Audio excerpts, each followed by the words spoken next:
Assalamualaikum warahmatullahi wabarakatuh. Madayaw ug maayong adlaw kaninyong tanan. Magandang araw sa inyo lahat. Proverbs 19 verse 21 states, "Many are the plans in a person's heart, but it is the Lord's purpose that prevails." It took me 47 years to understand that my life was never meant to be only mine. Unlike others, I may not have been born just to chase happiness. For a long time, I questioned the weight of responsibility to my family, to my country, to everyone who called on me. Today, I have peacefully accepted that my life is unlike any other. Sa unang mga buwan ng aming mga termino, nakita ko na ang kawalan ng katapatan ni Bongbong Marcos Jr. sa mga pangakong binitawan noong kampanya, pati na sa kanyang sinumpaang tungkulin para sa bayan. Dahil hindi ko kinaya na maging bahagi ng 2025 national budget na tadtad ng katiwalian, pinili kong umalis sa kabinete kahit alam ko na mula pa noong 2023 na ang magiging kapalit ay ang aking impeachment. Mga kababayan, humihingi ako ng paumanhin. Patawad kung tinulungan ko mahalal si BBM bilang Pangulo ng ating bansa.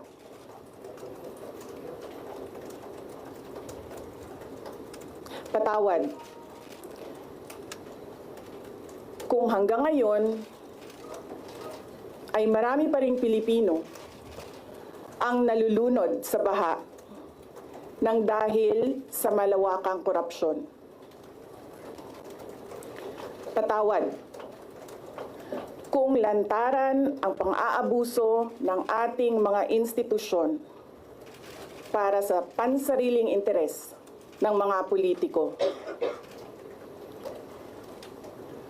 Patawad kung patuloy ang pagtaas ng presyo ng mga pangunahing bilihin habang nananatiling kapos ang kita ng bawat pamilya.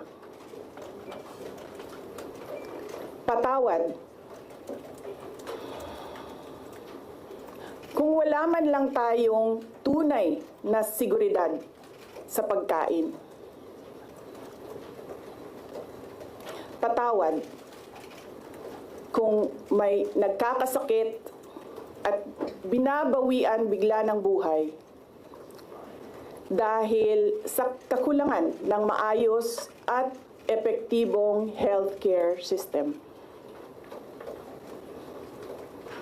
Hindi ako kailanman natakot sa pagsira nila sa pangalan ko. Ngunit, may takot ako para sa ating mga anak. May takot ako para sa susunod na henerasyon.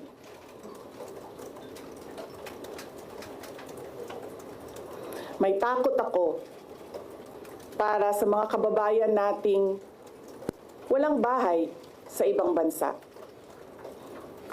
Walang pangalawang pasaporte,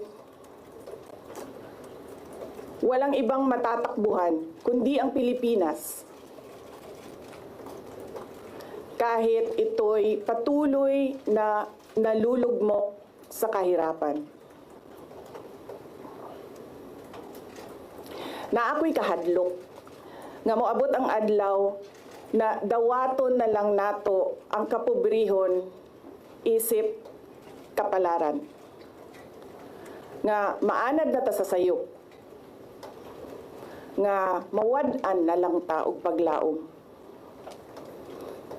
Og labaw sa tanan, na ako'y kahadlok,